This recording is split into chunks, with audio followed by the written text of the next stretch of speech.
Welcome to The Author Show, where we feature new authors and books, from fiction to self-help and everything in between. You'll find it all at theauthorshow.com. That's theauthorshow.com. And now let the show begin. Hello and welcome back to the show. This is your host, Don McCauley. Today we're welcoming the program author Alan Steadham, and he is the author of Jordan's Arrow. Alan, how are you? I'm doing great, Don. Thanks for having me on the show. Well, tell us a little bit about yourself, please. I am a Texan author. I'm married. I've got 3 kids, and my wife and I are also in a Christian band. So tell us about your book. So Jordan's Arrow is the second book in a trilogy. It's a Christian science fantasy. It focuses on Jordan Snowfire, and it follows her adventures after the events of the first book, follows her as she faces a new crisis set of events in this book, which is war facing the world of Algorand. And there's a Christian element to it in that is she going to lean on God or is she going to lean on the tribe? Now, who did you write your book for specifically? Who's your target audience? Target audience is the new adult crowd, which is generally men from, say, 18 to about 35, women from about 18 to 40, but it's not just limited to those groups. Since there are multiple generations within Jordan's Arrow, I think that it could also appeal to, say, audiences between 40 and 65 as well. And it can appeal to Christian believers. It can also be something new for people that don't have a particular leaning faith-wise. Would you say there's a minimum reading age? I would say probably at least, say, 15. It's really not entirely a young adult book because it does have some violence that might not be appropriate for younger teens, but it's still a clean book. Now, could you say there's any type of central message or perhaps underlying theme that you would say runs throughout your book? I would say yes. I would say that theme is that we need to depend on God for our direction and our answers. When we lean on ourselves, we tend to be let down by those answers, and they can have consequences, sometimes very bad consequences. So if you had to choose, what would you say is the single most important idea you're sharing in your book that's really going to add value to the reader's life? I think it's showing that people go through all kinds of situations, that as we grow as young adults into adults, that we learn, and if we learn to lean and depend on God, He will show us what we need to do with our lives. Even when we don't know what to do, He will show us what to do. Now, if you could compare your book with any book out there we might already be familiar with, which book would it be and why? There's a book called The Warrior Queen by Emily R. King, and it's about a warrior queen who has special powers, and she's risking everything to protect her kingdom and those that she loves. Now, while Jordan is not a queen, she is the chiefess of her tribe. The tribe's called the Makta, and she does have some special abilities, and she makes use of those to try and protect her tribe. And so that's where the tie-in is.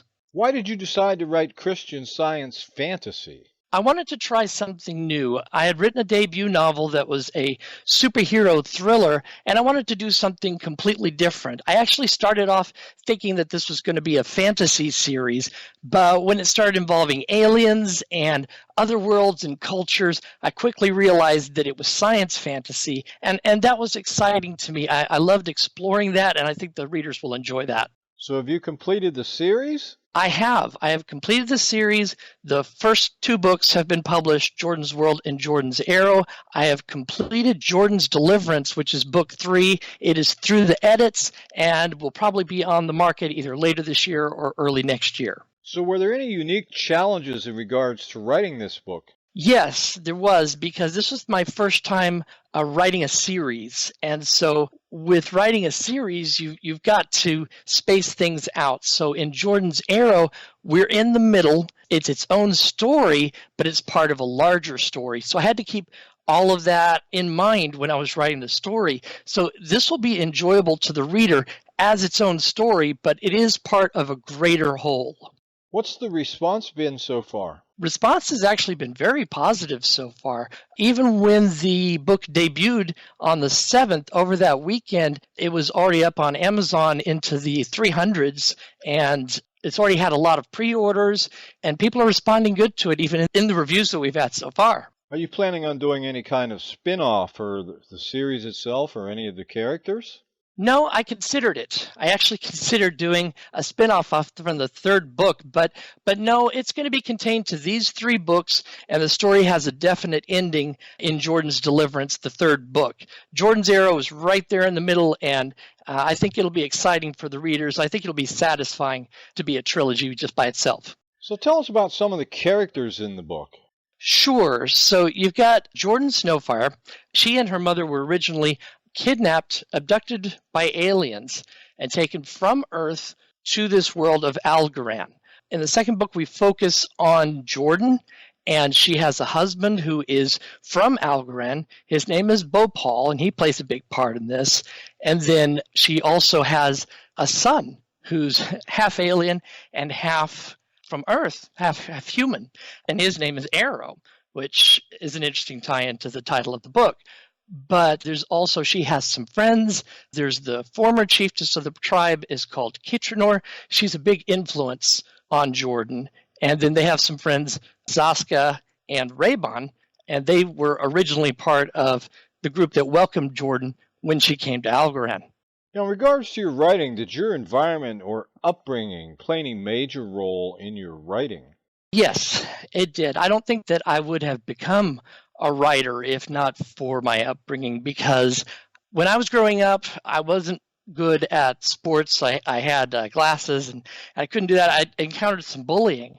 And so as a result of that, I stayed away from sports and I went into making comics, which is what got me started writing. So I wrote and drew those comics, and then eventually I decided to jump from comics into doing novels. And so here we are. So what can you tell us about this genre and why you decided to write in this genre? In 1996, I became a Christian. I gave my life to Christ. And so I got away from the superhero comics and everything that I was doing. And I actually wrote a Christian webcomic with my wife called Due East. We did that for a few years. In 2013, I decided to participate in National Novel Writing Month, and I wanted to go ahead and go into novel writing. And so I had a prayer, and I turned over all my creativity to the Lord. And so I wanted to go ahead and just do Christian writing from that point. And the world just opened up to me. That's why I'm doing what I'm doing. What books have influenced you the most? Interesting question. I would say for a long time, all I read was Star Trek books. So I would say that probably played a part in my doing Christian science fantasy, but I wasn't trying to pattern after any of those Star Trek books. But they kind of helped me see how to do a combination of action, adventure, humor, and serious, dramatic. So there was different series from different books, but I'd say like the books of Dayton Ward and a number of others that are really amazing writers, but they're strictly science fiction. Did you do any research for this book? Yes. Yes, actually I did, because there's different aspects. Some of the research is just in coming up with names, because when doing the names of aliens and things like that, I didn't want to come up with things that might be something bad in another language on Earth. So I actually had to go through and research and see if this name, did it have anything, did it appear anywhere in any language, anywhere? And so that actually took some time, but it was really, really worth it to be able to have the assurance that this was very unlikely to offend anybody anywhere. So what's been your most rewarding experience since publishing your book? I would say that it's seeing the reviews, to know that readers are enjoying the books and why they're enjoying the books, that, you know, which characters they enjoyed, what they liked, and even what they didn't like, because you can always get something constructive out of that. And so that just lets you know that people are reading the books and that they're liking it enough, they care enough to leave a review, and that means a lot. So how would you describe your writing style? I would say that I have a realistic style, but it can be intense at times. I have a cinematic style. I see everything in my head before I write it on the page. So it is a style that draws people in to the environment and what's going on with the people. And I think that that will be very enjoyable for the reader. Now, who or what would you say influenced your writing the most? Well, I would say a combination of things. First and foremost, it will be the Bible because it's Christian work. But I would also go back to some of the comics that I read growing up, influenced my style. And then again, those Star Trek books. And now I'm starting to get influence from other Christian fiction, which I'm enjoying quite a bit. So it's a combination of factors that have led to this cumulative style that I've developed. So are your characters pure fiction, or do you draw from people you know in real life? For the most part, it's fiction. Occasionally, I will see after I write it where it may resemble this person over here or this person over there. But for the most part, I try to create them from scratch and have them to fulfill a particular role or have a particular type of personality that lends itself to the story. That way the reader doesn't get bored, doesn't get tired of it or think, oh, well, this is obviously people close to him. I want it to be a new experience for everybody. Would you say you're more of a character artist or more a plot-driven writer? I would say characterization is important. It's actually huge, but the overarching story has got to be what drives it, and the characterization needs to blend in with that. So it's going to be the story with some hopefully amazing characters. In your opinion, who should buy your book? Well, I think that particularly the new adult audience, those males and females ranging, say, from 18 to 40, I think that it would work for them, that they would enjoy it because of the age of the characters. But there is also, for those older than that, say in the 40 to 60 range, I think that the generational aspects, people will find characters to relate to for them as well. And I think that people that are curious about faith and spirituality, whether they are Christians themselves or not, I think they'll find this interesting.